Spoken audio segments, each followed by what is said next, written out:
up until Afsal contacted me when there was an English Defence League demonstration which was in his constituency of Dudley. And what year was that, Mr. Robinson? This was February. This February. This February? Yeah, I met Afsal a year ago, yeah? Right. And I've met a lot of progressive Muslims since leaving the English Defence League who want to counter extremism. Afsal was introduced to me as one of them. Right. But this meeting, it was in the build-up to an English Defence League demonstration. Who did you meet Mr. Amin through, just out of interest? I met him at Quilliam. At Quilliam? At okay. Quilliam. And this was around June of last year? No, I first met him 2013. 2013? Yeah. Right. Through Quilliam? Through Quilliam. Okay. This is my fantasy, yeah. If you disagree with any of you, please say so. My idea is this, and I've discussed it a bit with Tommy and lots of other people. If I can demonstrate to the people in Dudley that I can be a positive voice for community cohesion, for development, for campaigning against the evils and the terrorism and the child grooming and all the rest of it, then that will help me a lot in the forthcoming election. And one way of doing that is, if you were to announce a second march, say in early May, that you're going to come back and do another march about the mosque, about the planning commissions, whatever else, etc. And then we have 2 meetings with the chief of police, members of the Muslim community. We all play our roles. You say, yeah, we're going to do a march, we campaign, etc. They say, no, don't do a march, we have to play the roles. We have a second meeting where things are a bit calmer. Then in the third one, we have a press conference where we say that we were going to you say that we were going to do a march. The chief of police, Afzal Amin, former army officer, members of the Muslim community, we've sat together, we've had some discussions, and we realised that we're on a campaign against these things, and we're going to work closer together in addressing these evils in our society. And we want the rest of the country to pay attention to this model of working to avoid conflict and bloodshed and tension and so on. That will achieve 3 things. Firstly, it will bring the English Defence League out of the shadows into the mainstream political debate. 100%. Suddenly, now, you're going to be a casualty because you left, a new chairman came, and look at the change. So you're going to get all the credit. You're going to become a casualty. You're going to be credit, mate. You're not looking for it. I'm just saying that they're going to think about how this happened. So when you say, well, as the chairman, my political philosophy is that negotiation, discussion, working partners, etc. People will listen. The second thing it will achieve is the issues that you want to campaign against. Nationally, people will think, okay, actually, there's a better model of dealing with them than we've had so far. And the third thing it achieves is, if I win my election in Parliament, you've got a very strong, unshakable ally who's going to work hard to get you involved in all the institutions of the state and get you the exposure you need and the people in Parliament need to you to understand the issues. Because like I said from the very beginning, 95% of what you want to campaign against, we're with you. So if we can work together in the next 6-7 weeks, get a couple of people from Dudley, we'll give them a small salary. Because I would love to be able to arrive in Parliament and say, I won this seat because these 3,000 white working class English voters that have never voted before. Is it only 3,000? If you manage to pull this off, and I arrive in Parliament with a 3,000-4,000 majority, I can say to David Cameron, I won this seat because we've reached out with our network to these people, and here are their views. Their views are, absolutely, they don't want to see mega mosques in Dudley. Afsal, it's Tommy. Hi, how are you, mate? I'm not bad, you? Yeah, very good, thanks. What's happening? How you doing, mate? Can you hear me? Sorry, I got bunged. So did you get home all right that evening? Yeah, I got home. I didn't get home till 4 o'clock. The M1 was shut. I didn't get until 4 a.m. Well, 'cause roadworks. Yeah, because of roadworks. And then I had a mad day yesterday as well. I was out all day. I was in Basildon, then London, and Wow. I was out late, man. So, nah, I'm good. How did you think it went? Well, yeah, I mean, from our side, yeah, we're very happy to proceed. Yeah. What's Edda saying? Edders will do it. Edders will do it. Great. It's just when and how. Well, if he announces the next couple of days, at the 2nd of May, the EDL event, Britain First has just announced a march happening in Dudley. Britain First have announced one in Dudley. When for? Yeah, let me just check my email. I've not read the email yet. I just received it. Let me just see what it says.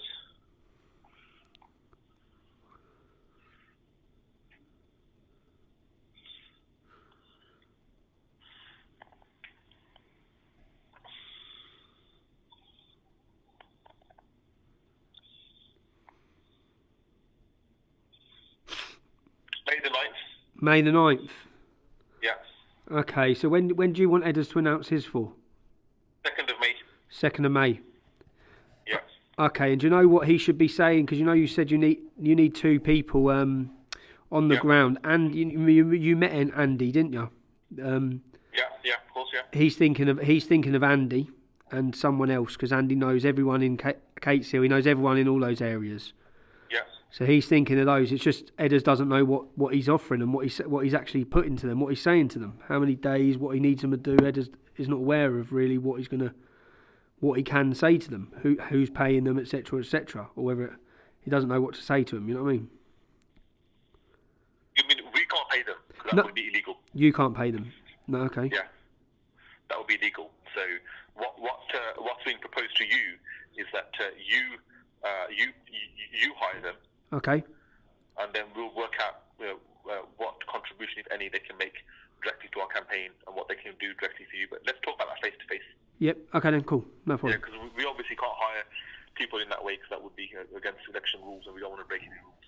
That's okay. So what? So I'll pay them, and then we'll sort something out between me and you. Yeah, of course. Yeah, no problem. Okay. Yeah.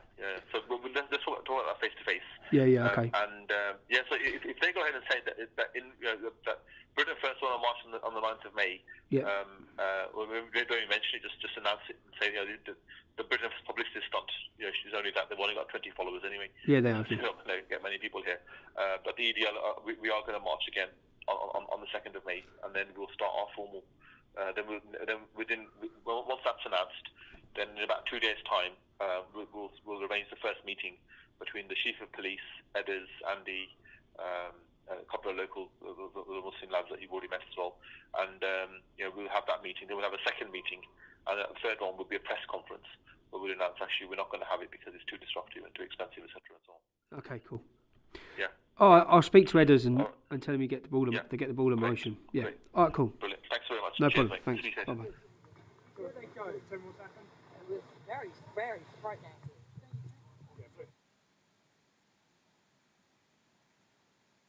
And Tommy Robinson put out a video saying Mohammed actually assaulted a police officer. That statement from Tommy Robinson is fake news. Lies. Fake news. Complete fake news. And this is where I absolutely have to call out Tommy Robinson for posting completely fake news to his Facebook profile. Complete fake news. And everyone's going to be told lies. 100% lies. A couple days ago, we saw an event in London called The Day for Freedom, where several people got up on stage to talk about why free speech is so important. In my video yesterday, I briefly mentioned a controversial incident where Ali Dawa, who is opposed to hate speech and is kind of at odds with many people there, was not allowed to speak. I mentioned how he was attacked. I now have learned a lot more about that incident. His friend MOHAMMED HIJAB was also attacked. A lot of people are accusing them of provoking, and Tommy Robinson put out a video saying Mohammed actually assaulted a police officer. That statement from Tommy Robinson is fake news, and in this video, I'm going to tell you exactly what I've learned so far and what I can confirm. But the worst part is that Ali Dawa and MOHAMMED HIJAB were attacked unprovoked. And this was confirmed to me by one of the organizers of the event who was also in the melee when it broke out. And it was confirmed to me by witnesses who saw it happen. And this is where I absolutely have to call out Tommy Robinson for posting completely fake news to his Facebook profile. In a video Tommy Robinson posted the other day, it says in the beginning, MOHAMMED HIJAB assaults police. The description of the video says, Muslim MMA fighter turns up to provoke trouble at the Day of Freedom, and his film crew live stream him hitting a police officer. #own-goal. That is completely disingenuous. I saw them having a calm and friendly debate, and I watched MOHAMMED HIJAB actually try to de-escalate the situation, and Ali and Mo had big smiles on their faces where they politely discussed things with people outside the event.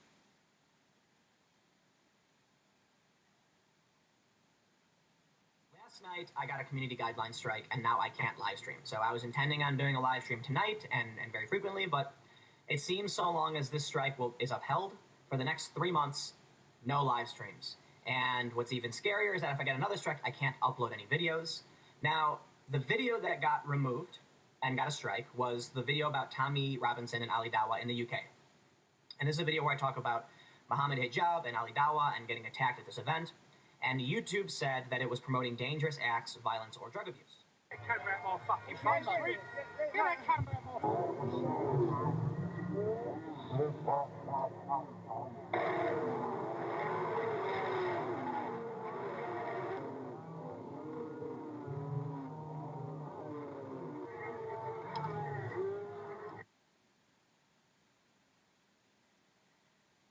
Will Ali Dawah be speaking? Yes, Ali Dawah will be speaking. He's our surprise idiot of the day guest. Clearly said Ali Dawah was not invited to speak. You were speaking. No, they're not letting you in. No, we're not letting you in now. Clearly said Ali Dawah was not invited to speak. One person coming in. Clearly said Ali Dawah was not invited to speak. Be happy if my freedom is right to freedom of speech where I was invited today would happen today. If it doesn't, you know what I mean? You're on the menu. Clearly said Ali Dawah was not invited to speak. Clearly said Ali Dawah was not invited to speak. They've actually got Ali Dawah. It's happening. It's happening. Clearly said Ali Dawah was not invited to speak.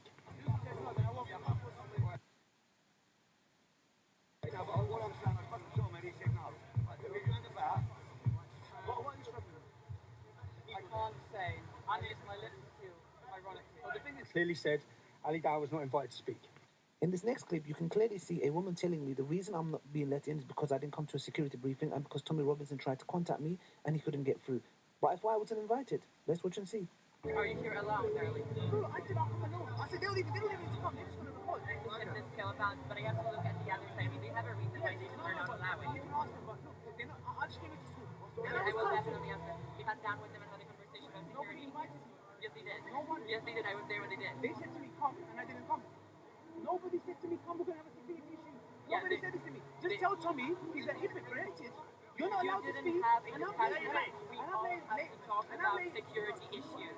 This is a requirement that everyone has to go through. 3 posts saying he's categorically not invited to speak. Now, those posts were removed from my Facebook. I didn't remove them. An admin removed them. Why? I don't know. But they were removed. I wanted to come up on the stage, say things that would really rile people up. There could have been a riot. There could have been a bloodbath. Could have been a bloodbath. Could have been a bloodbath.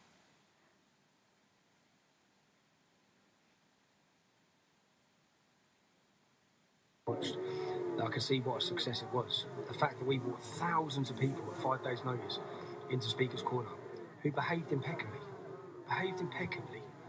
And the only aggression was from the Religion of Peace followers. One of them was beating people with a stick. Will he be arrested? Probably not. Will he be prosecuted? Probably not. But yeah, again, I'm grateful to everyone. I found a bit of a come down. I went so high up. It was such an amazing feeling. And only when I got home and went through it all and watched the feedback and could see how it looked and how it watched, that I could see what a success it was. The fact that we brought thousands of people at 5 days' notice into Speaker's Corner who behaved impeccably. And the only aggression was from the Religion of Peace followers. One of them was beating people with a stick. Will he be arrested? Probably not. Will he be prosecuted? Probably not. But yeah, again, I'm grateful to everyone.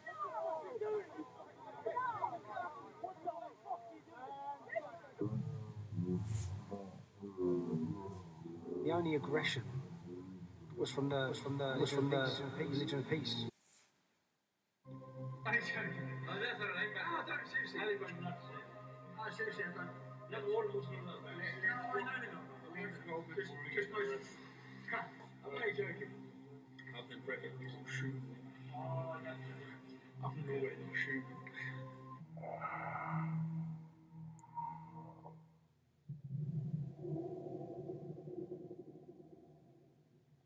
Shirley Williams. I'm glad you pointed that out. When I had my hood up and I had goggles on, this is what we're up against as an organisation. I said ribbit because I looked like a frog because I had goggles on and I was drunk. I didn't say Breivik. They put a subtitle as Breivik. I'm joking. Oh, that's all right. Oh, don't seriously. I've gone nuts. Oh, seriously, I've gone. No, all the Muslims are. No. Just Moses. I'm only joking. I've been breaking some shoe. I've been away no shoe.